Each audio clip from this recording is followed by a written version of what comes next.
নমস্কার বন্ধুরা, Santu academy YouTube চ্যানেলে তোমাদের স্বাগত। তো দেখো, আজকে মডেল কোশ্চেন পেপার 23 নিয়ে আলোচনা করব। তো এর আগে 1 থেকে 22 পর্যন্ত যেসব সেটগুলো দিয়েছি, মডেল সেটগুলো, তো অবশ্যই যারা এখনও সেগুলো দেখোনি তারা অবশ্যই দেখে নিও। আর যারা নিউ ভিউয়ার্স আছো তারা ভালো লাগলে চ্যানেলটিকে সাবস্ক্রাইব করো, কেননা তোমরা দেখার পর যদি ভালো লাগে তোমরা অনেক তথ্য পাবে। তো এই কারণে ভালো লাগলে চ্যানেলটিকে সাবস্ক্রাইব করো। আর একটা কথা বলে রাখি তোমাদের, যে আমি আগামী 1 সপ্তাহ একটু ভিডিও দিতে সমস্যা হবে। আমি একটু বাইরে যাব, একটা কারণবশত বাইরে থাকবো। তো সেই কারণে আমি মাঝে মধ্যে যখন পাবো আমি টাইম করে ভিডিওটা করার চেষ্টা করব। কিন্তু যদি 1 সপ্তাহের মধ্যে একটু অসুবিধা হবে, 2 দিন অন্তর কি 1 দিন অন্তর তোমাদের ভিডিও যাবে। তো এই অসুবিধার কারণে আমি ভীষণ দুঃখিত। তো আশা করি 1 সপ্তাহ পর তোমাদের আবার যেরকম চলার সেরকমই কিন্তু ক্লাস চলবে। চলো আর বেশি কথা না বাড়িয়ে আজকে 23 যে কোশ্চেন পেপার সেটা নিয়ে আলোচনা করি। দেখো, ফার্স্ট কোশ্চেন কী আছে, বলছে নিম্নের কোন দেশে বিশ্বের সবচেয়ে বেশি আগ্নেয়গিরি রয়েছে? ইন্দোনেশিয়া, মালয়েশিয়া, জাপান নাকি চীন? তো right answer option number A. এই ইন্দোনেশিয়ায় কিন্তু বিশ্বের সবচেয়ে বেশি আগ্নেয়গিরি রয়েছে ইন্দোনেশিয়ায়। ইন্দোনেশিয়ার রাজধানী কি তোমরা জানো, এর আগে অনেকবার বলেছি। তো এগুলো কিন্তু সবসময় জেনে রাখবে, মানে মনে রাখবে। করম উৎসব কোন রাজ্যের বিখ্যাত উৎসব? ঝাড়খণ্ড, গোয়া, হিমাচল প্রদেশ নাকি পশ্চিমবঙ্গ? তো রাইট অ্যান্সার কী হবে? রাইট অ্যান্সার অপশান নম্বর এ, ঝাড়খণ্ডের একটি বিখ্যাত উৎসব, এটা কিন্তু এসএসসি এমটিএসে কিন্তু এসেছিল। তো আমি এমনই উৎসবগুলো চুজ করি যেগুলো বিগত তোমার পরীক্ষা এসছে এবং আগত যেসব পরীক্ষা হবে আপকামিং সেগুলো তো আসবে। সো সেই সবগুলোই, কেননা প্রচুর উৎসব আছে বিভিন্ন। যেমন আমি যদি বলি ঝাড়খণ্ডের আরও উৎসব যদি বলি, যেমন তোমার হচ্ছে চাহত, তারপর হচ্ছে সরহুল, হ্যাঁ, তারপরে বাদনা বলে একটা উৎসব আছে, এগুলোও কিন্তু বারবার এসেছে। তারপরে শিকার উৎসব কিন্তু ঝাড়খণ্ডের বিখ্যাত উৎসব। আচ্ছা, গোয়ার যদি উৎসবের কথা বলি, যেমন তোমার কানসৌলিমের যাত্রা, তারপরে সিগমো, যেটা আমরা বসন্ত উৎসব পালন করি বসন্তকালে, তো সেখানে গোয়াতে কিন্তু সিগমো উৎসব কিন্তু এই হোলির সময় কিন্তু এটা পালন করা হয়। পশ্চিমবঙ্গে তোমরা জানো দুর্গাপূজা, রাসযাত্রা, অনেক কিছু আছে। হিমাচল প্রদেশের কয়েকটা বিখ্যাত উৎসব, যেমন চেট উৎসব, খুব আসে পরীক্ষায়। যেমন চান্দ্র মাসের প্রথম তোমার হচ্ছে কি বলে, ধরুলডু বলে একটা ওরা বলা হয়, মানে এই যে চেট উৎসব, এটাকে ধরুলও বলা হয়, ঠিক আছে? তো চেট উৎসব কিন্তু তোমার হিমাচল প্রদেশের বিখ্যাত উৎসব। নিম্নলিখিত কোন প্রাণীর বিজ্ঞানসম্মত নাম পেরিপ্ল্যানেটা আমেরিকানা? আরশোলা, কচ্ছপ, ব্যাং, পায়রা? তো রাইট অ্যান্সার কী হবে? রাইট অ্যান্সার অপশান এ, অর্থাৎ আরশোলার বিজ্ঞানসম্মত নাম হচ্ছে পেরিপ্ল্যানেটা আমেরিকানা। তো এর সাথে দেখো, কচ্ছপের বিজ্ঞানসম্মত নাম পরীক্ষা আসে কিন্তু ট্রিওনক্স গ্যাঞ্জিটিকাস। কি? ট্রিওনক্স। ওকে, ব্যাং তো তোমরা জানো বুফো মেলানোস্টিকটাস, আর হচ্ছে তোমার পায়রা হচ্ছে কি কলম্বো লিভিয়া। ঠিক, পায়রা হচ্ছে কলম্বো লিভিয়া। পরবর্তী কোশ্চেন দেখো, বলছে কোন রাজ্যের মূল মন্ত্র স্মল বাট বিউটিফুল? তো রাইট অ্যান্সার কি? দেখো, সিকিম, মেঘালয়, মণিপুর নাকি নাগাল্যান্ড? তো সবথেকে ছোট রাজ্য কি? সিকিম। তো মানে সিকিম তো ছোট রাজ্য, সেই কারণেই এইভাবে মনে রাখবে যে স্মল বাট বিউটিফুল, এই যে এটা কোন রাজ্যের তোমার হচ্ছে মূলমন্ত্র, এটা হচ্ছে সিকিম রাজ্যের মূলমন্ত্র হচ্ছে স্মল বাট বিউটিফুল। পরবর্তী কোশ্চেন দেখো, চৈত্রভূমি কার সমাধিস্থল? R K Narayan, Mahatma Gandhi, B R Ambedkar নাকি জগজীবন রাম? তো রাইট অ্যান্সার কী হবে? Right answer option number C, অর্থাৎ B R Ambedkar, doctor B R আম্বেদকরের সমাধিস্থল হচ্ছে চৈত্রভূমি। দেখো, এর সাথে তোমরা মহাত্মা গান্ধী তো জানো, মহাত্মা গান্ধী হচ্ছে কি রাজীব গান্ধী বীরভূমি, আর মহাত্মা গান্ধী হচ্ছে রাজঘাট। রাজীব গান্ধী কিন্তু বীরভূমি, মহাত্মা গান্ধী রাজঘাট। জগজীবন রাম কি সমতাস্থল। এবং যদি বলা হয় ডক্টর রাজেন্দ্র প্রসাদের সমাধিস্থল কোথায়, এগুলো কিন্তু তোমাকে টেকনিক্যালি একটু মনে রাখতে হবে। রাজেন্দ্র প্রসাদ হচ্ছে, দেখো রাজেন্দ্র প্রসাদ তো প্রথম আমাদের রাষ্ট্রপতি, তো প্রথম রাষ্ট্রপতি তো মহাপ্রয়াণ ঘাট প্রথম রাষ্ট্রপতি, তো এই কারণে মহাপ্রয়াণ ঘাট তাকে। তারপর জওহরলাল নেহরু, দেখবে কীভাবে মনে রাখবে, জওহরলাল নেহরুর কে দিয়ে তোমার একটা শিশু দিবস আছে, তো দ্যাট মিন্স তিনি শান্তিপ্রিয় লোক, তো শান্তি ভবন। তো জওহরলাল নেহরু কোথায়? শান্তি ভবন তার সমাধিস্থল। যদি বলি মহাত্মা গান্ধী অ্যাকচুয়ালি তারই কিন্তু মেইন উদ্যোগে কিন্তু আজকে ভারত স্বাধীন হয়, তো তিনি রাজার মতো, তো রাজঘাট। তো এইভাবে টেকনিক্যালি তোমরা যেভাবে পারো টেকনিক্যালি জিনিসগুলো মনে রাখো। বি আর আম্বেদকর বললাম চৈত্রভূমি, জগজীবন রাম সমতাস্থল, লাল বাহাদুর শাস্ত্রী কি বিজয়ঘাট। ক্লিয়ার? লাল বাহাদুর শাস্ত্রী, বিজয়ঘাট, তারপরে তোমার হচ্ছে গুলজারিলাল নন্দ, এটাও পরীক্ষা আসে, নারায়ণঘাট, চৌধুরী চরণ সিং, তো সিং মানে কি কিষাণ ঘাট, মোরারজি দেশাই, অভয় ঘাট, তো এইগুলো কিন্তু এরকম প্রত্যেকটা যতগুলো আছে সব কিন্তু তোমাকে মনে রাখতে হবে। নিম্নলিখিতদের মধ্যে কোন রাজ্যে পুষ্কর মন্দির অবস্থিত? দেখো পুষ্কর মেলা আমি এর আগে পড়েছিলাম কোথায় আছে, রাজস্থান, তাই না? রাজস্থানে পুষ্কর মেলা, তো সেইখান থেকেই পুষ্কর মন্দির। তো রাইট অ্যান্সার কী হবে? Right answer option number B is the right answer. তাহলে কোন রাজ্যে? রাজস্থানে কিন্তু এই পুষ্কর মন্দির কিন্তু অবস্থিত। 24তম জৈন তীর্থঙ্কর মহাবীর, তার প্রতীক কী ছিল? দেখো বিভিন্ন তীর্থঙ্করের বিভিন্ন প্রতীক ছিল। বলছে ফণাধারী সর্প নাকি ষাঁড় নাকি সিংহ নাকি হাতি? তাহলে 24তম যে জৈন তীর্থঙ্কর ছিলেন তার কিন্তু প্রতীক ছিল সিংহ। এগুলো কিন্তু খুব আসে পরীক্ষায়। আচ্ছা ফণাধারী সর্প কার ছিল? আচ্ছা ষাঁড় কার ছিল? ষাঁড় আগে বলি, তোমার প্রথম যে জৈন তীর্থঙ্কর যিনি বলা হয় যে তোমার কি বলা হয়, প্রথম জৈন তীর্থঙ্করের নাম কি? ঋষভদেব। হ্যাঁ, ঋষভদেবের যে প্রতীক ছিল সেটা হচ্ছে ষাঁড়। আর হাতি কার ছিল? তোমার দ্বিতীয় যে জৈন তীর্থঙ্কর তার কিন্তু প্রতীক ছিল হাতি, তার নাম কি ছিল? অজিতনাথ। পরীক্ষা আসতে পারে যে দ্বিতীয় জৈন তীর্থঙ্করের নাম কি? তো দ্বিতীয় জৈন তীর্থঙ্কর ছিল কি? অজিতনাথ। এটা কিন্তু পরীক্ষায় এর আগের বার একবার এসেছিল কোনো এক পরীক্ষায়, অজিতনাথ। ক্লিয়ার? আর শেষতম জৈন তীর্থঙ্কর মহাবীর তোমরা জানো, তার ছিল সিংহ, তো বললাম, হাতি বললাম, অজিতনাথ। ফণাধারী সর্প কার ছিল? ফণাধারী সর্প যত সম্ভব তোমার 23তম জৈন তীর্থঙ্কর, অর্থাৎ তোমার হচ্ছে এই পার্শ্বনাথের প্রতীক ছিল ফণাধারী সর্প। যেগুলো খুব আসে সেগুলো নিয়েই তোমাকে জানতে হবে, কেননা প্রত্যেকটা জানার দরকার নেই। যেমন অশ্ব ছিল কি? সম্ভবনাথ, তারপরে গন্ডার, মহিষ, হ্যাঁ, ডলফিন, চাঁদ, সবার নাম মনে নেই, স্বস্তিকা, এটাও কিন্তু বিভিন্ন জৈন তীর্থঙ্করের যারা ছিলেন তাদের তোমার প্রতীক ছিল। তো আপাতত প্রথম দুটো আর শেষের দুজন, অর্থাৎ প্রথম দুজন অজিতনাথ আর হচ্ছে তোমার ঋষভদেব, এই দুজন, আর লাস্টের যেটা 24 এবং 23 অর্থাৎ পার্শ্বনাথ এবং মহাবীর, তো এদের প্রতীক কটা জানলেই কিন্তু তোমাদের চলে যায়। কিন্তু যদি মনে করো তোমরা আরও জানবে তো আরও জেনে রাখতে পারো।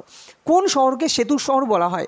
বলছে নিউ ইয়র্ক, পিটসবার্গ, জোহাসেনবার্গ নাকি সান ফ্রান্সিসকো? তো রাইট অ্যান্সার কী হবে? রাইট অ্যান্সার পিটসবার্গকে কিন্তু বলা হয় সেতুর শহর। তোমরা নিউ ইয়র্ক এর আগেও পড়েছো, জোহাসেনবার্গ, সান ফ্রান্সিসকো স্বর্ণদ্বারের শহর, তো এগুলো কিন্তু এর আগে বলেছি। পরবর্তী কোশ্চেন দেখো, যারা আগের ভিডিওগুলো দেখোনি তারা অবশ্যই আগের ভিডিও দেখো, অনেক তথ্য তোমরা কিন্তু পেয়ে যাবে। আর যদি শুধুমাত্র আমার এই ভিডিও দেখলেই কিন্তু তোমাদের জিকের একটা জায়গা অন্যরকম তৈরি হয়ে যাবে অটোমেটিক। যারা সামনেই পরীক্ষা দেবে তারা যদি মনে করো কী পড়বে না পড়বে বুঝতে পারছো না, পুরো বই কীভাবে কমপ্লিট করবে, শুধুমাত্র আমার জিকে সেটগুলো লক্ষ্য করো বা দেখো, দেখবে অনেকটা আয়ত্তে চলে আসবে। প্রথম সংবিধান সংশোধনী আইন পাশ হয় কত সালে? 1950, 1951, 1954 নাকি 1955? তো রাইট অ্যান্সার 1955 সালে কিন্তু প্রথম সংবিধান সংশোধনী আইন কিন্তু পাশ হয়েছিল। পরবর্তী কোশ্চেন দেখো, সিইউ কি ভ্রমণ বৃত্তান্ত সংক্রান্ত গ্রন্থটি কার লেখা? হর্ষবর্ধন, হিউয়েন সাং, মেগাস্থেনিস নাকি উপরের কোনোটিই নয়? তো রাইট অ্যান্সার হিউয়েন সাং এর যে ভ্রমণ বৃত্তান্ত কার সময় হিউয়েন সাং ভারতে আসেন? পরীক্ষা আসে তো হর্ষবর্ধনের সময় কিন্তু ভারতে আসেন কে? Hiuen Tsang. ক্লিয়ার? তো হিউয়েন সাং যে ভ্রমণ বৃত্তান্ত করেছিলেন সেই গ্রন্থটি সেটা হচ্ছে সিইউ কি। মেগাস্থেনিস তোমরা জানো, মেগাস্থেনিস কার সময় ভারতে আসেন? মেগাস্থেনিস হচ্ছে চন্দ্রগুপ্তর সময় না দ্বিতীয় চন্দ্রগুপ্তের সময়? তো দ্বিতীয় চন্দ্রগুপ্তের সময় কিন্তু তোমার মেগাস্থেনিস ভারতে আসেন, এবং প্রথম চন্দ্রগুপ্তের সময় ভারতে আসেন কে? সেটা হচ্ছে ফাইয়েন। এবং তিনি এই মেগাস্থেনিস কী বই লেখেন? ইন্ডিকা নামক প্রবন্ধ কিন্তু তিনি লেখেন। পরবর্তী কোশ্চেন দেখো, কোন যন্ত্রের সাহায্যে মানুষের রক্তচাপ নির্ণয় করা হয়? ম্যানোমিটার, ব্যারোমিটার, স্পিগমো ম্যানোমিটার নাকি উপরের কোনোটিই নয়? তো right answer option number C, অর্থাৎ স্পিগমো ম্যানোমিটার যন্ত্রের সাহায্যে মানুষের রক্তচাপ নির্ণয় করা হয়। ব্যারোমিটারের সাহায্যে কী নির্ণয় করা হয়? বায়ুর চাপ নির্ণয় করা হয়। ম্যানোমিটারের সাহায্যে গ্যাসের চাপ নির্ণয় করা হয়। এবং যদি এখানে দেখো রক্ত যখন বলেছে, তো তোমরা জানো রক্ত সাধারণত 3 প্রকার: লোহিত রক্তকণিকা, শ্বেত রক্তকণিকা আর অনুচক্রিকা। এবং রক্তের যে গ্রুপ নির্ধারণ করেন কে বা গ্রুপ আবিষ্কার করেন কে? সেটা হচ্ছে ভিয়েনার চিকিৎসক ল্যান্ডস্টেইনার কিন্তু এই রক্তের গ্রুপ আবিষ্কার করেন। কিন্তু আমাদের শরীরে যে রক্ত সংবহন পদ্ধতি আবিষ্কার করেন কে? যদি বলা হয় আমাদের শরীরে যে রক্ত প্রবাহিত হয় বা রক্ত সংবাহিত হয়, এই পদ্ধতিটা কি আবিষ্কার করেন? সেটা হচ্ছে উইলিয়াম হার্ভে। পরবর্তী কোশ্চেন দেখো, বাংলা ভাষায় প্রথম মহাভারত অনুবাদ করেন কে?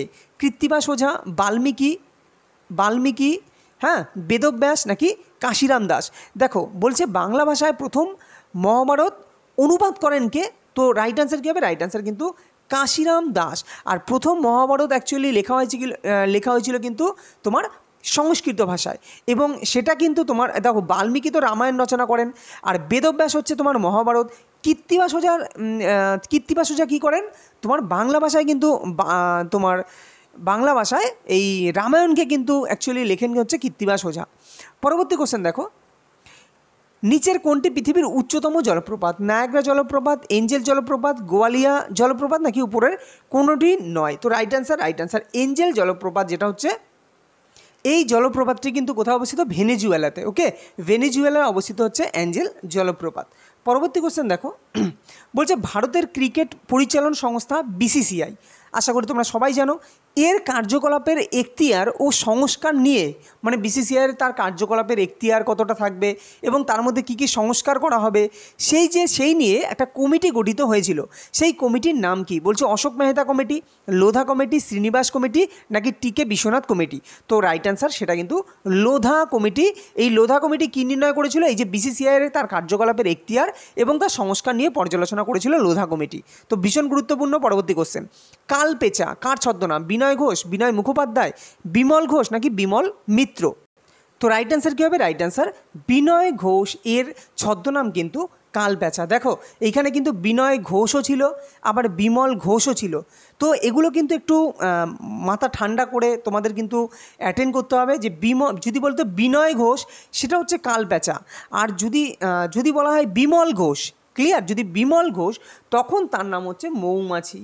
ক্লিয়ার, পরীক্ষায় মৌমাছিও কিন্তু প্রচুর আসে, যে মৌমাছি ছদ্মনাম কার? তো তখন হবে বিমল ঘোষ। দেখো মৌ তো তো বিমল ক্লিয়ার, আর বিনয় নেই, তাই বিনয় ঘোষ হচ্ছে কালপেচা। তো এইভাবে মনে রাখতে পারো। যদি বলি বিনয় মুখোপাধ্যায় ওনার যে ছদ্মনাম সেটা হচ্ছে যাযাবর, খুব আসে পরীক্ষায়।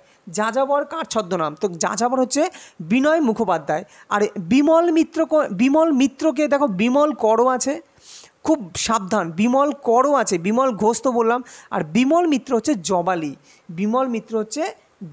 তাহলে জবালি কার ছদ্মনাম? সেটা হচ্ছে বিমল মিত্র। তাহলে বিমল কর হচ্ছে অভিনন্দ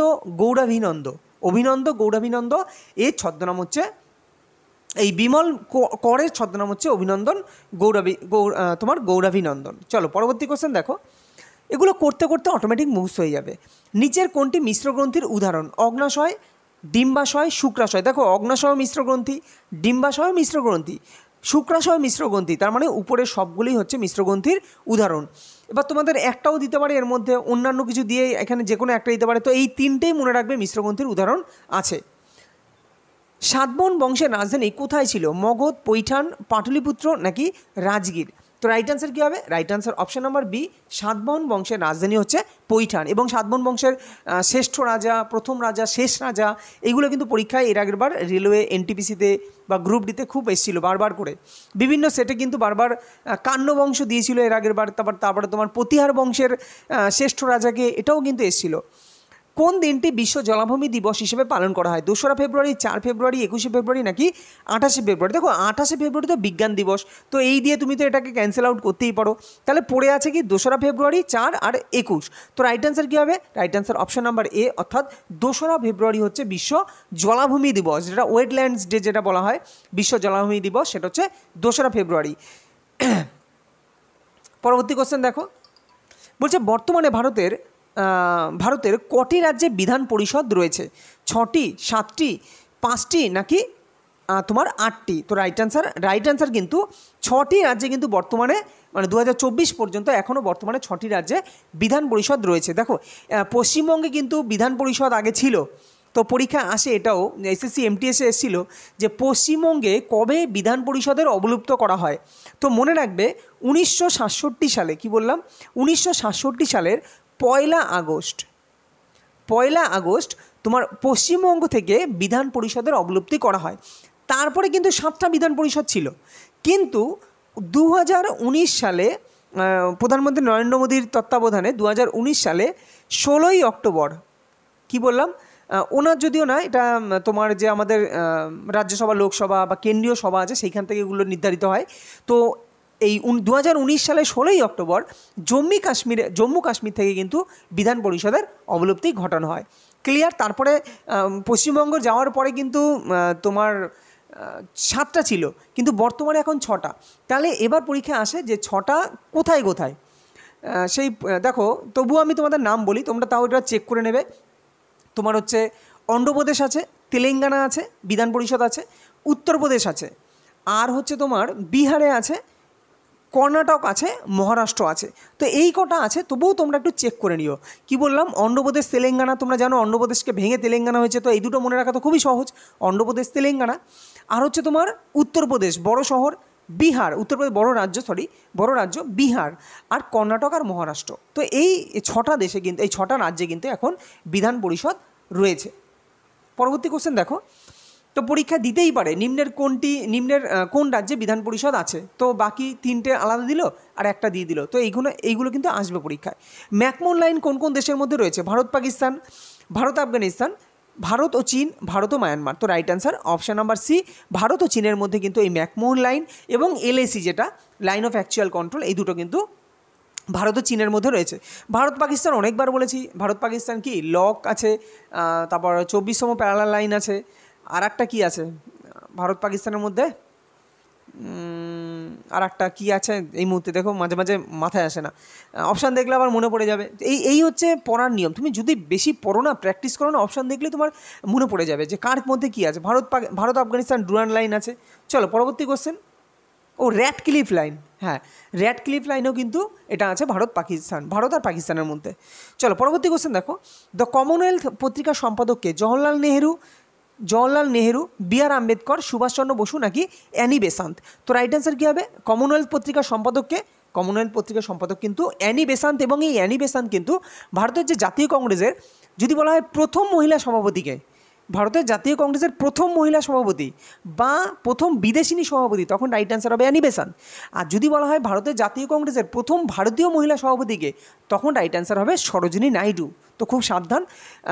সুভাষচন্দ্র বসু সম্পর্কে বলতে গেলে তিনি কিন্তু ফরওয়ার্ড ব্লকের প্রতিষ্ঠাতা করেছিলেন, তাই না? ফরওয়ার্ড ব্লক কে প্রতিষ্ঠা করেছিলেন? নেতাজি সুভাষচন্দ্র বসু।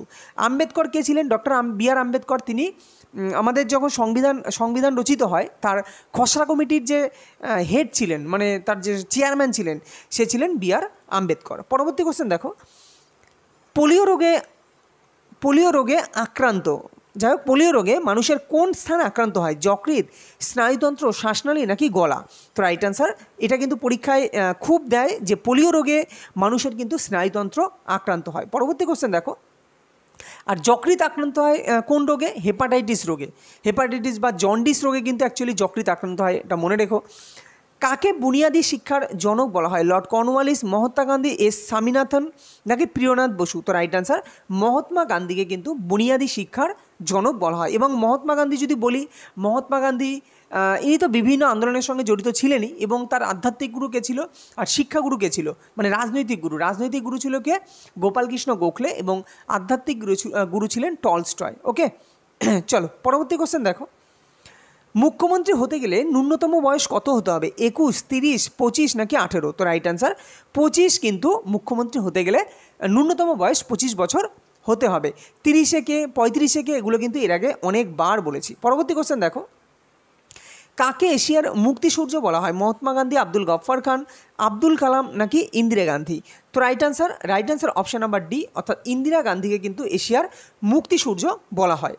দেখো এইখানে যদি বলতো যে এশিয়ার মুক্তিসূর্য না বলে যদি বলতো এশিয়ার আলো কাকে বলা হয়? ক্লিয়ার? আমি কি বললাম? এশিয়ার মুক্তিসূর্য হচ্ছে ইন্দিরা গান্ধীকে আর এক নামেও ডাকা হয়, সেটা হচ্ছে প্রিয়দর্শিনী। এবং কে দিয়েছিলেন উপাধিদাতা, এটাও কিন্তু খুব দেয়। তো মনে রাখবে, ইন্দিরা গান্ধীকে প্রিয়দর্শিনী এই উপাধিটা দিয়েছিলেন রবীন্দ্রনাথ ঠাকুর। আর এশিয়ার আলো কাকে বলা হয়? তখন হবে কিন্তু গৌতম বুদ্ধকে বলা হয় এশিয়ার আলো। আচ্ছা, যদি বলি মহাত্মা গান্ধী, উনি কিন্তু অর্ধনগ্ন ফকির বলা হয়েছে তাকে। কি বললাম? মহাত্মা গান্ধীর একটা উপাধি পেয়েছিলেন কি? অর্ধনগ্ন ফকির। যদি পরীক্ষা আসে কে বলেছিলেন মহাত্মা গান্ধীকে অর্ধনগ্ন ফকির, সেটা হচ্ছে right answer Winston Churchill Mahatma গান্ধীকে অর্ধনগ্ন ফকির বলেছিলেন। এবং লর্ড মাউন্টব্যাটেন তিনি কিন্তু মহাত্মা গান্ধীকে বলেছিলেন একাই এক সীমান্ত বাহিনী। একাই এক সীমান্ত বাহিনী। ওকে, আর এটাও পরীক্ষায় দেয় যে মহাত্মা গান্ধী রবীন্দ্রনাথকে কি বলেছিলেন? তিনি কিন্তু রবীন্দ্রনাথকে গুরুদেব বলেছিলেন। তো এইগুলো কিন্তু মনে রেখো, এগুলো কিন্তু বারবার পরীক্ষায় আসে। আর তোমার রক্ত লৌহমানব এই উপাধি কে পেয়েছিলেন? Otto von Bismarck. তারপরে আব্দুল গফর খান, এটা তো জানোই, সীমান্ত গান্ধী বা বাদশাহ খান। তারপরে আব্দুল কালামকে কী নামে পরিচিত? আব্দুল কালাম হচ্ছে মিসাইল সূচির জনক ভারতের। চলো, এরকম কিন্তু প্রচুর আছে এরকম। হ্যাঁ, যেমন জওহরলাল নেহরু বললে শেষ হবে না, তো একটার মাধ্যমে বলা শেষ হবে না। আমি এরকম কোশ্চেন দিতে থাকবো, তো কোশ্চেন দিতেই তোমাদের দেখবে মুখস্থ হয়ে গেছে।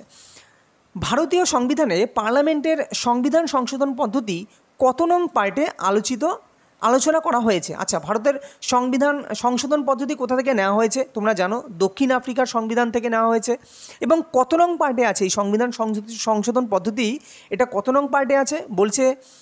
তোমার 17তম, সরি 17 না, এটা হ্যাঁ 17তম, নাকি 18তম, নাকি 20তম, নাকি 21তম? তো রাইট অ্যান্সার এটা কিন্তু 20, অর্থাৎ 20তম পার্টি কিন্তু এই সংবিধান সংশোধন পদ্ধতির কথা বলা হয়েছে। পরবর্তী কোশ্চেন দেখো, ভারতের আইনস্টাইন কাকে বলা হয়? নাগার্জুন, কালিদাস, সমুদ্রগুপ্ত, দান্তিদুর্গ। তো দেখো, সমুদ্রগুপ্তকে তো বলা হয় ভারতের নেপোলিয়ান, কালিদাসকে বলা হয় ভারতের শেক্সপিয়ার। তো ভারতের আইনস্টাইন বলা হয় কাকে? নাগার্জুনকে কিন্তু ভারতের আইনস্টাইন বলা হয়। পরবর্তী কোশ্চেন দেখো, দান্তিদুর্গকেও কিছু একটা বলা হয়, তো তোমরা দেখে নিও। মাই কান্ট্রি মাই লাইফ কার আত্মজীবনী? APJ Abdul Kalam, L K. আদভানি, কপিল দেব, নাকি উসেইন বোল্ট? তো right answer option number B, অর্থাৎ এল.কে. আদবানির একটি বিখ্যাত বই হচ্ছে মাই কান্ট্রি মাই লাইফ। এবং কত সালে এই বইটি তিনি লিখেছিলেন সেটাও কিন্তু আসে 2008 সালে। মানে লিখেছিলেন বলতে কি, কত সালে পাবলিশ হয়েছিল মাই কান্ট্রি মাই লাইফ? তো 2008 সালে কিন্তু এই বইটি পাবলিশ হয়। মাই কান্ট্রি মাই লাইফ কার লেখা? এল.কে. আদবানি। যদি বলি উসেইন বোল্ট, যেটা উসেইন বোল্ট এর লেখা যে বিখ্যাত বইটা কি? এর লেখা বিখ্যাত বই হচ্ছে ফাস্টার দ্যান লাইটনিং, মাই অটোবায়োগ্রাফি। এটাও খুব আসে। ঈশ্বরচন্দ্র বিদ্যাসাগর তোমরা জানো, প্রভাবতী সম্ভাষণ। আচ্ছা, কপিল দেবের একটা বিখ্যাত বই কি? কপিল দেব, সেটা হচ্ছে straight from the heart by gods তোমার হচ্ছে ডিক্রে, তাই না? তো স্ট্রেট ফ্রম দ্য হার্ট এইটুকু মনে রেখো, সেটা হচ্ছে Kapil Dev, straight from the heart. তোমার এপিজে আব্দুল কালাম যদি বলি, উইংস অফ ফায়ার। তারপরে হচ্ছে reignite scientific pathways to brighter future, এটাও কিন্তু এপিজে আব্দুল কালাম। ভীষণই গুরুত্বপূর্ণ উইংস অফ ফায়ার, এটা একটা। আচ্ছা, উইংস অফ ফায়ার কত সালে লেখা হয়েছিল? এটা কিন্তু পরীক্ষা আসে। তো 1919, লেখা না, বারবার ভুল হয়েছে, মানে প্রকাশ পেয়েছে 1990-তে কিন্তু তোমার wings of fire Prakash, APJ Abdul কালামের একটা বই প্রকাশ পায়। এবং তারই একটা বই হচ্ছে reignite scientific pathways to brighter future, এটাও কিন্তু ভীষণই গুরুত্বপূর্ণ। চলো পরবর্তী কোশ্চেন দেখো, ফ্যাশনটা হলো মুখোশ আর স্টাইলটা হলো মুখশ্রী, এই বিখ্যাত উক্তিটি কার? রবীন্দ্রনাথ ঠাকুর, মহাত্মা গান্ধী, মাদার টেরিজা, নাকি রঞ্জিত সিং? তো রাইট অ্যান্সার দেখো, রবীন্দ্রনাথের কিন্তু এই বিখ্যাত উক্তি, এটা ফ্যাশনটা হলো মুখোশ এবং স্টাইলটা হলো মুখশ্রী, এই বিখ্যাত উক্তিটি কার? রবীন্দ্রনাথ ঠাকুর। পরবর্তী কোশ্চেন দেখো, নিচের কোন পদার্থের আপেক্ষিক তাপ সবচেয়ে বেশি? সীসা, তামা, বরফ না জল? তো মনে রাখবে, জলের আপেক্ষিক তাপ কিন্তু সবচেয়ে বেশি। পরবর্তী কোশ্চেন দেখো, নন্দাদেবী বায়োস্ফিয়ার রিজার্ভ কোন রাজ্যে অবস্থিত? উত্তরাখণ্ড, তামিলনাড়ু, সিকিম, অরুণাচল প্রদেশ? তো রাইট অ্যান্সার কী হবে? Right answer option number A is a correct answer, অর্থাৎ উত্তরাখণ্ডের একটা বায়োস্ফিয়ার রিজার্ভ হচ্ছে নন্দাদেবী বায়োস্ফিয়ার রিজার্ভ, যেটা উত্তরাখণ্ডে অবস্থিত। নেক্সট, দ্য লাস্ট সুপার, এই বিখ্যাত চিত্রকলাটি চিত্রকর কে ছিলেন? Edward Munch, Pablo Picasso, Leonardo da Vinci, নাকি রবি ভার্মা? না, ভার্মা তো আলাদা, রবি ভার্মা। তো right answer option number C, অর্থাৎ লিওনার্দো দা ভিঞ্চি এর বিখ্যাত একটা চিত্রকলা হচ্ছে দ্য লাস্ট, এটা সুপার না সাপার হবে মনে হয়, দ্য লাস্ট সাপার, যেটা হচ্ছে বিখ্যাত চিত্র। এটা কার এই আঁকাটা, চিত্রকরটাকে, সেটা হচ্ছে লিওনার্দো দা ভিঞ্চি। এবং তারই একটা আরও বিখ্যাত চিত্র হচ্ছে ম্যাডোনা সিরিজ, মোনালিসা, যেটা তোমার মোনালিসা বর্তমানে কোথায় আছে? ফ্রান্সের লুভর মিউজিয়ামে আছে। তো পরীক্ষা কিন্তু এরমও কোশ্চেন দিয়েছিল যে ফ্রান্সের লুভর মিউজিয়ামে প্রদর্শনীর জন্য রাখা হয়েছে নিচের কোন চিত্রটি, যেটি লিওনার্দো দা ভিঞ্চির আঁকা? তো লিওনার্দো দা ভিঞ্চির অনেক কটা আঁকা, যেটা হচ্ছে ম্যাডোনা সিরিজ, মোনালিসা আছে, তারপরে তোমার দ্য লাস্ট সাপার আছে, আরও আছে তোমার Renaissance series, the study of man, war machine, হ্যাঁ, ভার্জিন অ্যান্ড চাইল্ড। তো এগুলো সবই কিন্তু তোমার লিওনার্দো দা ভিঞ্চি। আচ্ছা যদি বলি এডওয়ার্ড মাঞ্চ, ওনার বিখ্যাত চিত্র হচ্ছে ম্যাডোনা। দেখো ম্যাডোনা সিরিজ হচ্ছে লিওনার্দো দা ভিঞ্চি, আর যদি বলা হয় শুধু ম্যাডোনা তখন হবে এডওয়ার্ড মাঞ্চ। তারপরে তোমার ভ্যাম্পায়ার, ভ্যাম্পায়ার কিন্তু পরীক্ষায় বারবার আসে, ভ্যাম্পায়ার, ভয়াকার ময়পয়াকার অন্তস্তিয়া র, ভ্যাম্পায়ার, ক্লিয়ার? তো ভ্যাম্পায়ার কার লেখা, কার চিত্র, সেটা হচ্ছে চিত্র করেছে এডওয়ার্ড মাঞ্চ, খুব আসে কিন্তু ভ্যাম্পায়ার, বলে দিলাম। তারপরে হচ্ছে তো তোমার girl on the bridge, red and white, এটা খুব আসে, রেড অ্যান্ড হোয়াইট এটাও কিন্তু আসে। পাবলো পিকাসো, এরকম পাবলো পিকাসোর তো অনেক আছে, তার মধ্যে গুরুত্বপূর্ণ তোমার life with chair Canning, life with chair Canning, তারপরে আরও অনেক গুরুত্বপূর্ণ আছে। ওকে, পরবর্তী কোশ্চেন দেখো, রবি বার্মা যদি বলি, রবি বার্মারও তোমার অনেক কটা আছে, রবি বার্মা এই মুহূর্তে মাথায় আসছে না। তারপর যেমন নন্দলাল বসু তোমার হচ্ছে পার্বতী, হ্যাঁ, বসন্ত রাখাল ছেলে, যামিনী রায় হচ্ছে মা ও শিশু, মা ও শিশু খুব আসে, কি বললাম, মা ও শিশু খুব আসে, মা, এটা মা, হ্যাঁ, মা ও শিশু, মা ও শিশু কার, এই চিত্রটি কে এঁকেছেন, সেটা হচ্ছে যামিনী রায়। পরবর্তী কোশ্চেন দেখো, ভারতের অর্থমন্ত্রী কার দ্বারা নিযুক্ত হন, প্রধানমন্ত্রী, রাষ্ট্রপতি, সুপ্রিম কোর্টের বিচারপতি, নাকি উপরের কোনোটিই নয়? তো ভারতের অর্থমন্ত্রী কিন্তু তোমার রাষ্ট্রপতির দ্বারা কিন্তু নিযুক্ত হন ভারতের অর্থমন্ত্রী। পরবর্তী কোশ্চেন, কোন বছর থেকে এশিয়ান হকি চ্যাম্পিয়নশিপ প্রতিযোগিতাটি অনুষ্ঠিত হয়, 2000, 2011, 2004 নাকি 2008? তো right answer option number B, অর্থাৎ 2011 সাল থেকে কিন্তু এই এশিয়ান হকি চ্যাম্পিয়নশিপ প্রতিযোগিতাটি অনুষ্ঠিত হয়। পরবর্তী কোশ্চেন দেখো, বিবিকা মকবারা নির্মাতাকে, ঔরঙ্গজেব, শাহজাহান, জাহাঙ্গীর নাকি আকবর? তো রাইট অ্যান্সার কী হবে, right answer option number A, অর্থাৎ ঔরঙ্গজেব হচ্ছে এই বিবিকা মকবারা, এর নির্মাতা হচ্ছে ঔরঙ্গজেব। দেখো এর সাথে শাহজাহান নির্মিত বিখ্যাত কিছু সৃষ্টি, যেমন দেওয়ানি খাস, তারপরে দেওয়ানি আম এবং শীষমহল, তারপরে নিশাত বাগ, ওকে, এগুলো কিন্তু শাহজাহানের। যদি বলি জাহাঙ্গীর, জাহাঙ্গীরের অনেক কটা আছে, জাহাঙ্গীরের যেমন শালিমার বাগ, শালিমার বাগ কার, শালিমার বাগ হচ্ছে জাহাঙ্গীর, যেটা কাশ্মীরে আছে, এবং এটাও আসে যে জাহাঙ্গীর নির্মিত শালিমার বাগ এটি কোথায় আছে, এটা হচ্ছে কাশ্মীরে আছে। তারপরে আগ্রায় আছে ইতমাদ উদ্দৌলার সমাধি, যেটা মুমতাজের পিতা, আর জাহাঙ্গীরের লাহোরে আছে, যেটা জাহাঙ্গীরের সমাধি আছে। তারপরে আকবরের সমাধি, সেটাও কিন্তু জাহাঙ্গীরের নির্মিত। ওকে, আর আকবরের নির্মিত যেমন দেওয়ানি আম, দেওয়ানি খাস, ওকে, দেখো এটা দেওয়ানি আম, আর আগেরটা ছিল দেওয়ানি খাস, এটা দেওয়ান ই আম, দেওয়ান ই খাস, সেটা হচ্ছে আকবর, যেটা ফতেপুর সিক্রিতে আছে। তো এটা কিন্তু সাবধান। তারপর পাঁচমহল, ফতেপুর সিক্রি, হুমায়ুনের সমাধি, আগ্রা দুর্গ, এলাহাবাদ দুর্গ, গোয়ালিয়র দুর্গ, নাসিমবাগ, এগুলো সবই কার, এগুলো সবই হচ্ছে আকবরের। পরবর্তী কোশ্চেন দেখো, ওঙ্কার মন্দির কোথায় অবস্থিত, উড়িষ্যা, মধ্যপ্রদেশ, কর্ণাটক, আসাম? তো রাইট অ্যান্সার কী হবে, right answer option number B, অর্থাৎ মধ্যপ্রদেশে কিন্তু ওঙ্কার মন্দির অবস্থিত। পরবর্তী কোশ্চেন, নিচের কোন যৌগটি লিথার্জ নামে পরিচিত? এর আগের বারও কিন্তু পরীক্ষায় এসেছিল এই কোশ্চেনটা। নাইট্রাস অক্সাইড সংকেত কি, N2O। লিথার্জ, এই যে লেড মনোঅক্সাইড, এর সংকেত কি, PbO, লেড মনোঅক্সাইড। সিলভার নাইট্রেটের সংকেত কি, AgNO3। কার্বন ডাইঅক্সাইড তোমরা তো জানো CO2। তো এর মধ্যে এই যে লেড মনোঅক্সাইড যেটা, সেটাই কিন্তু লিথার্জ নামে পরিচিত। এবং এই যে N2O যেটা হচ্ছে নাইট্রাস অক্সাইড, এটা কিন্তু লাফিং গ্যাস নামে পরিচিত। এবং সিলভার নাইট্রেটেরও একটা নাম আছে,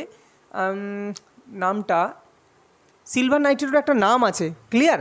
আর কঠিন কার্বন ডাইঅক্সাইড তো জানো, শুষ্ক বরফ বলা হয় একে, কিন্তু সিলভার নাইট্রেটের এরও একটা কিন্তু নাম আছে, এই মুহূর্তে আমার মনে পড়ছে না, অবশ্যই তোমাদের পরবর্তী কোনো সেশনে আমি কিন্তু এটা বলে দেবো। পরবর্তী কোশ্চেন দেখো, আর যদি কেউ জেনে থাকো কমেন্ট বক্সে লিখে দিও। ওকে, ওয়ার্লি চিত্রকলাটি কোন রাজ্যের একটি বিখ্যাত চিত্রকলা? বিহার। যেমন বিহারের চিত্রকলা কি, মধুবনী হচ্ছে বিহারের একটা তোমার একটা শ্রেষ্ঠ চিত্রকলা। সেরকমভাবে এই যে ওয়ার্লি চিত্রকলা, সেটা কোন রাজ্যে? মধ্যপ্রদেশ, মহারাষ্ট্র, পশ্চিমবঙ্গ? তো রাইট অ্যান্সার কী হবে, right answer option number C, এটা কিন্তু মহারাষ্ট্রের একটা বিখ্যাত চিত্রকলা হচ্ছে তোমার ওয়ার্লি চিত্রকলা। পরবর্তী কোশ্চেন দেখো, ভারতের প্রথম অ্যাটর্নি জেনারেল কে ছিলেন? MC শেতলবাদ, CK দপ্তরি, নীরেন দে নাকি SB গুপ্তা? তো right answer option number A, অর্থাৎ MC শেতলবাদ, ইনি কিন্তু ভারতের প্রথম অ্যাটর্নি জেনারেল ছিলেন। এবং অ্যাটর্নি জেনারেল কত নং ধারায় বলা আছে? আর্টিকেলে 76 নং আর্টিকেলে কিন্তু এই অ্যাটর্নি জেনারেল নিয়ে কিন্তু বলা আছে। এবং অ্যাটর্নি জেনারেল ভারতের যে কি বলবো, ভারতের প্রধানমন্ত্রীর যদি কোনো আইনি পরামর্শ নিতে হয় তো সেক্ষেত্রে অ্যাটর্নি জেনারেল কিন্তু তার হয়ে লড়ে, ঠিক আছে। যেমন যেমন তোমার রাজ্যের হয়ে কে লড়ে, সেটা হচ্ছে অ্যাডভোকেট জেনারেল, ঠিক তেমনই কেন্দ্রের হয়ে লড়ে হচ্ছে অ্যাটর্নি জেনারেল, ক্লিয়ার। এবং অ্যাটর্নি জেনারেল মনে রেখো তিনি কিন্তু কোনো মানে রাজ্যসভা বলো বা লোকসভা বলো কোনো সবারই সদস্য না, তো সদস্য না হয়েও তার পদাধিকার বলে তিনি কিন্তু উভয় মানে যে রাজ্যসভা বলো বা লোকসভা বলো উভয় সবাই কি তিনি কিন্তু তোমার তার বক্তব্য রাখতে পারেন, এটাই বলতে চাইছি আমি, ওকে। সেরকমভাবে অ্যাডভোকেট জেনারেলও কিন্তু বিধানসভা, যদি বিধানসভা থাকে তো বিধানসভা তো আছেই, বিধান পরিষদ যদি কোনো রাজ্যে থাকে তো দুই সভায় কিন্তু তোমার অ্যাডভোকেট জেনারেল রাজ্যের ক্ষেত্রে বক্তব্য রাখতে পারেন, সেই ক্ষেত্রে সদস্য না হয়েও, এটা কিন্তু তার পদাধিকার বলে কিন্তু রাখতে পারেন। কোণারকের সূর্য মন্দির কত সালে ইউনেস্কো ওয়ার্ল্ড হেরিটেজ এর স্বীকৃতি পায়? তো দেখো শুধুমাত্র কোণারকের সূর্য মন্দির জানলে হবে না, এরকম ইউনেস্কো ওয়ার্ল্ড হেরিটেজ কে কত সালে স্বীকৃতি পায় এটা কিন্তু তোমাকে সব কটা জানতে হবে। যে হাম্পি কত সালে স্বীকৃতি পায়, কর্ণাটকের যে হাম্পি, তারপরে গোল গম্বুজ বলো বা সুন্দরবন বলো, এগুলো সবই কিন্তু ইউনেস্কো ওয়ার্ল্ড হেরিটেজ কত সালে স্বীকৃতি পায় সেগুলো কিন্তু পরীক্ষায় বারবার করে আসে। তো দেখা যাক সূর্য মন্দির, যে কোণারকের যে সূর্য মন্দির সেটা কত সালে স্বীকৃতি পায়, তো সেটা কিন্তু 1984 সালে কিন্তু এই কোণারকের সূর্য মন্দির কিন্তু স্বীকৃতি পায় ইউনেস্কো ওয়ার্ল্ড হেরিটেজ। ব্রুকল্যান্ড স্টেডিয়াম এটি একটি ফুটবল খেলার জন্য বিখ্যাত, কোন দেশে অবস্থিত? আমেরিকা, ইংল্যান্ড, ব্রাজিল নাকি লন্ডনে অবস্থিত? তো রাইট অ্যান্সার কী হবে? Right answer option number A, অর্থাৎ আমেরিকায় কিন্তু এই ব্রুকল্যান্ড স্টেডিয়াম কিন্তু অবস্থিত, যেটা হচ্ছে ফুটবল খেলার জন্য বিখ্যাত। গৌতম বুদ্ধের দেহত্যাগকে কী বলা হয়? দেখো গৌতম বুদ্ধ নিয়ে এর আগে ডিটেলসে আমি কিন্তু কোনো না কোনো ভিডিওতে আমি ডিটেলসে বলেছি, তো সেইখানে তোমরা জানো মহাবিনিষ্ক্রমণ কোনটা, গৌতম বুদ্ধের যে গৃহত্যাগ সেটা হচ্ছে মহাবিনিষ্ক্রমণ। ধর্মচক্র প্রবর্তন কোনটা? গৌতম বুদ্ধ যেখানে তোমার কি বলবো ধর্ম নিয়ে যেটা আলোচনা করেছেন সেটা হচ্ছে ধর্মচক্র প্রবর্তন, মানে ধর্ম নিয়ে আলোচনা না, সেটা হচ্ছে তোমার প্রথম যে উপদেশ দেন, তাই না, সেটা হচ্ছে ধর্মচক্র প্রবর্তন। মহাপরিনির্বাণ কোনটা? এই যে গৌতম বুদ্ধের যে দেহত্যাগ সেটাই হচ্ছে মহাপরিনির্বাণ। আর মাতসানায় ব্যাপারটা আলাদা, সেটা আলাদা জিনিস, ওকে। মাতসানায় ব্যাপারটা অনেকটা ঠিক এরম দুর্বলের উপর সবলের অত্যাচার যে ঘটনাটা, এটা হচ্ছে মাতসানায়। পরবর্তী কোশ্চেন দেখো, অলিম্পিকের বলয়ে যে 5টি রং থাকে সেই রঙের মধ্যে সবুজ রং দ্বারা কোন মহাদেশকে চিহ্নিত করা হয়? Africa, Europe, Asia, Australia. আর একটা রং থাকে, 5টা রং থাকে, তার মধ্যে আফ্রিকা হচ্ছে তোমার কি কালো রং, কীভাবে মনে রাখবে? আফ্রিকার যেসব লোক তারা একটু কালো হয়, তো কালো রং। ইউরোপ হচ্ছে তোমার, আচ্ছা এশিয়া হচ্ছে হলুদ, কেননা এশিয়া হলুদ কি, হলুদ মানে স্লো, তো এশিয়ার একটু স্লো মোশনে চলছে, তো মানে যে যেভাবে মনে রাখতে পারো, তো এশিয়ার রং হচ্ছে ইয়েলো। অস্ট্রেলিয়া এবং ইউরোপ, তো অস্ট্রেলিয়া কি, অস্ট্রেলিয়া সবুজ এবং ইউরোপ হচ্ছে তোমার নীল, ক্লিয়ার। ইউরোপ নীল, অস্ট্রেলিয়া সবুজ, আর আর আর কি আছে? আমেরিকা। দেখো আমেরিকা কি করে মনে রাখবে? আমেরিকা লাল, কেন আমেরিকা কি হয় সব দেশের উপর একটা আধিপত্য খাটায় লাল লাল চোখ করে, তো এইভাবে কিন্তু মনে রাখতে পারো যে আমেরিকা হচ্ছে লাল, আফ্রিকা কালো, বলে দিলাম কীভাবে মনে রাখবে, ইউরোপ নীল, এশিয়া তোমার হলুদ, আর অস্ট্রেলিয়া হচ্ছে সবুজ। এই হচ্ছে তোমার অলিম্পিকের 5টা বলয়ের 5টা রং। MS সুবলক্ষ্মী নিম্নের কোন সঙ্গীতের সঙ্গে যুক্ত? হিন্দুস্তানি সঙ্গীত, কর্ণাটকীয় সঙ্গীত, ধ্রুপদী সঙ্গীত নাকি ভাওয়াইয়া সঙ্গীত? তো এরকম এই কোশ্চেনগুলো কিন্তু SSC পরীক্ষার জন্য ভীষণ গুরুত্বপূর্ণ, যেটা সেন্ট্রাল যেসব পরীক্ষা আছে মানে SSC লেভেলের, MTS, CHSL বলো, হ্যাঁ এই সব লেভেলের পরীক্ষায় এই কোশ্চেন কিন্তু খুব দেয়। তো MS সুবলক্ষ্মী তিনি কোন ঘরানার, বা ঘরানা বলতে কি কোন সঙ্গীতের সঙ্গে জড়িত? তিনি কিন্তু অপশান নাম্বার বি, তিনি কর্ণাটকীয় সঙ্গীতের সঙ্গে কিন্তু জড়িত। পরবর্তী কোশ্চেন দেখো, বলছে ফিউজ তার সম্পর্কে নিচের কোনটি সঠিক? আচ্ছা ফিউজ তার কি তোমরা জানো? ফিউজ তার হচ্ছে টিন ও সীসা সংকর ধাতু দিয়ে তৈরি, তাহলে টিন ও সীসা সংকর ধাতু দিয়ে তৈরি অবশ্যই, তাহলে এটা তো সঠিক। আচ্ছা তোমরা এটাও জানো ফিউজ তার বর্তনীর শ্রেণী সমবায়ে যুক্ত করা থাকে। আচ্ছা কী লেখা আছে? এটিকে বৈদ্যুতিক লাইনের শ্রেণী সমবায়ে যোগ করা হয়, তো এটাও সঠিক। আচ্ছা ফিউজ তারের গলনাঙ্ক কম, দেখো ফিউজ তার যদি গলনাঙ্ক বেশি হতো তাহলে তো সহজে গলতো না, আর সহজে যদি গলে না যায় তাহলে তো বর্তনী ছিন্ন হতো না, তার মানে ফিউজ তারের গলনাঙ্ক কম হতে হবে, তো এটাও সঠিক। তার মানে কি? তার মানে হচ্ছে উপরের সবগুলোই কিন্তু সঠিক, অর্থাৎ ফিউজ তারের গলনাঙ্ক খুব কম। এটিকে বৈদ্যুতিক লাইনের শ্রেণী সমবায়ে যুক্ত করা হয়, এটাও সত্যি। দেখো বারবার করে বলছি ফিউজ তারই একমাত্র শ্রেণী সমবায়ে যোগ করা হয়, বাকি ঘরে যত লাইন আছে সব কিন্তু সমান্তরাল সমবায়ে যোগ করা হয়, ক্লিয়ার। আর ফিউজ তার টিন ও সীসার সংকর ধাতু দিয়ে তৈরি। টিন হচ্ছে এসএন এবং সীসা মানে হচ্ছে পিবি, এদের সংকর ধাতু দিয়ে তৈরি হচ্ছে ফিউজ তার। পরবর্তী কোশ্চেন দেখো, বলছে ভারতের জাতীয় খেলা নিচের কোনটি? হকি, ক্রিকেট, দাবা নাকি কবাডি? তো রাইট অ্যান্সার কী হবে? Right answer option number D, kabaddi কিন্তু ভারতের জাতীয় খেলা। ওকে, দেখো ভারতের এইখানে একটা ব্যাপার আছে, ভারতের জাতীয় খেলা কবাডি, কিন্তু যদি বলা হয় ভারতের সরকারিভাবে জাতীয় খেলা কোনটা, তাহলে সরকারিভাবে জাতীয় খেলা দেখো নির্দেশ কেউই কিছু দেয়নি। তো হকি, এটা দেখো এটা রাইট অ্যান্সার কিন্তু হবে না, ভুলবশত সরি, কবাডি না। অ্যাকচুয়ালি ভারতের কোনো অ্যাকচুয়ালি যদি বলো ভারতের জাতীয় খেলা অ্যাকচুয়ালি কোনোটাই না, সরকারিভাবে কোনো খেলায় জাতীয় খেলা নাম দেয়নি।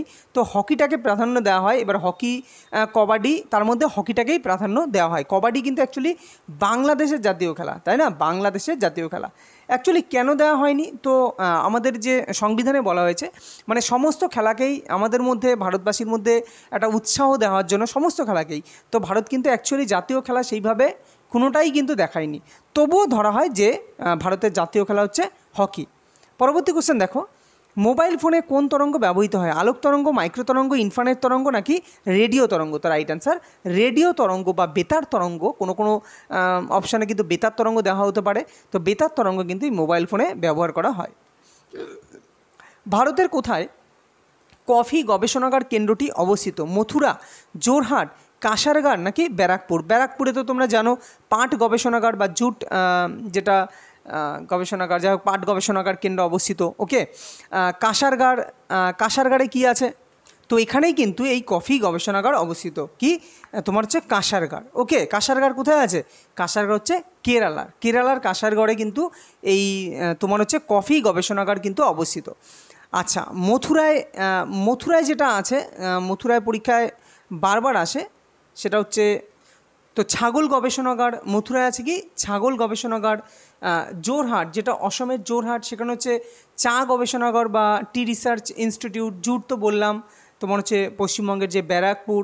এবং হরিয়ানার, তোমরা জানো হরিয়ানার জেলাটার নাম কি? যেটা হচ্ছে ডিয়ারি রিসার্চ ইনস্টিটিউট, সেটা হচ্ছে কার্নাল জেলা। ঠিক, হরিয়ানার তোমার হচ্ছে কার্নাল। দেখো তোমাকে কিন্তু এই জেলাগুলো মানে মেইন যে জায়গাটা সেটাই কিন্তু পরীক্ষায় দেবে। হরিয়ানা সবাই জানে, হরিয়ানা হচ্ছে দুধের জন্য বিখ্যাত, কিন্তু হরিয়ানার কোন জায়গা? সেটা হচ্ছে কার্নাল জেলা কিন্তু ডিয়ারি রিসার্চ ইনস্টিটিউট অবস্থিত। পরবর্তী কোশ্চেন দেখো, 1 ফ্যাদাম কত ফুট? 5 ফুট? পরীক্ষা এই কোশ্চেনও দেয়, কেননা এর আগে বা এনটিপিসিতে 1 গ্যালন সমান কত লিটার দিয়ে দিয়েছে। হ্যাঁ, তো আমিও দেবো বিভিন্ন কোনো না কোনো সেটে থাকবেই কিছু না কিছু কোশ্চেন এক্সট্রা। তো তোমরা এই কারণে কোশ্চেন যত প্র্যাকটিস করবে আমার সেটগুলো, তত দেখবে নতুন নতুন জানতেও পারবে, এর সাথে সাথে পুরোনোগুলো রিভিশন হতে থাকবে। তো রাইট অ্যান্সার কী হবে? 5, 6, 7, 8। তো রাইট অ্যান্সার 6 ফুট। 1 ফ্যাদাম মানেই হচ্ছে 6 ফুট। পরবর্তী কোশ্চেন দেখো, বলছে কুতুবুদ্দিন আইবককে কোথায় সমাধিস্থ করা হয়েছিল? আনারকলি, বিজাপুর, গোয়ালিয়র নাকি কাবুল?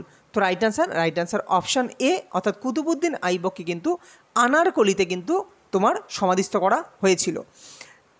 বিজাপুরে তো তোমার জানো, বিজাপুরে, কর্ণাটকের বিজাপুরে গোল গম্বুজ হচ্ছে পৃথিবীর সবথেকে বড় গম্বুজ। ওকে, চলো পরবর্তী কোশ্চেন।